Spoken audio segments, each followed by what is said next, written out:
Thank you, Mr. Chair. People on our list. Who's taking a call?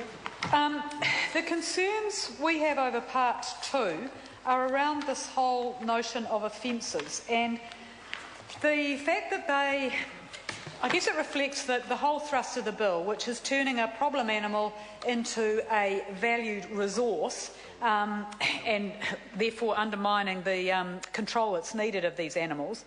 So by making it an offence to hunt or kill an animal in a herd of special interest, as Clause 28 does, potentially means that if you've got a Kiwi hunter who goes out and strays into the area which has been designated for a herd of special interest, hasn't complied with all the provisions and got the necessary authorisations that the earlier part of the bill sets up, he or she could be charged with an offence.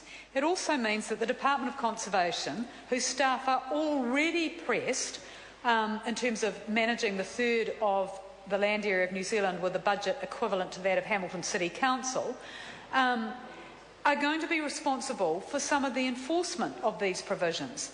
So that's taking them away from much more important duties of managing biodiversity values and potentially having to be responsible for enforcing these penalty provisions. And where we've seen a similar conflict arise is with the Wild Animal Control Act.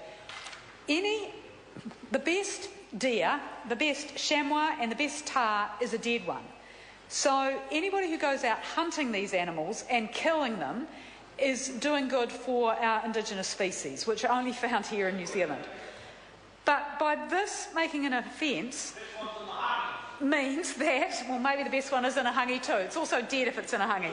But by making it an offence to kill them is potentially undermining the need to go out and kill them. And it's going to set up the tension that several speakers from the opposition have talked about earlier between the Game Animal Council wanting to protect these herds of special interest as a resource for them to enjoy and exploit, and actually needing to reduce their numbers to protect biodiversity.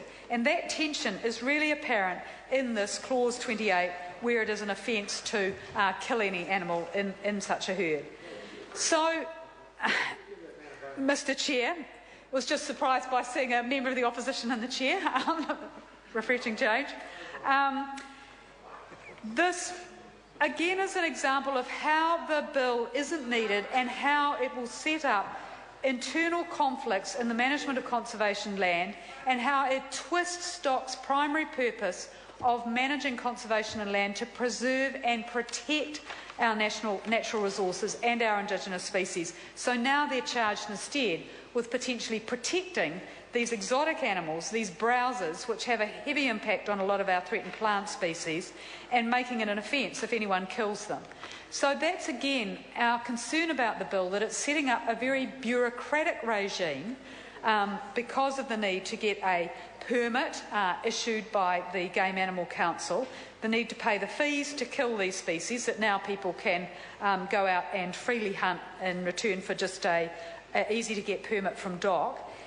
And because if you're going to capture, convey or process or possess a game animal that's part of a herd of special interest without having the Minister's permission, you're also committing an offence under Clause 29.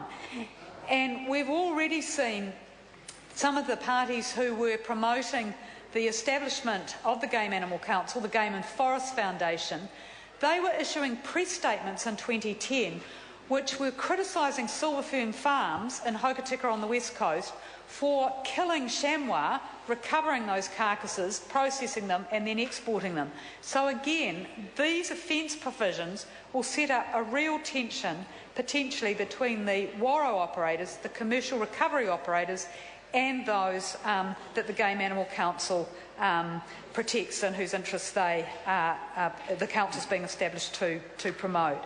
So these offence provisions cut right across the need to reduce these exotic animals to low numbers in order to protect Indigenous biodiversity.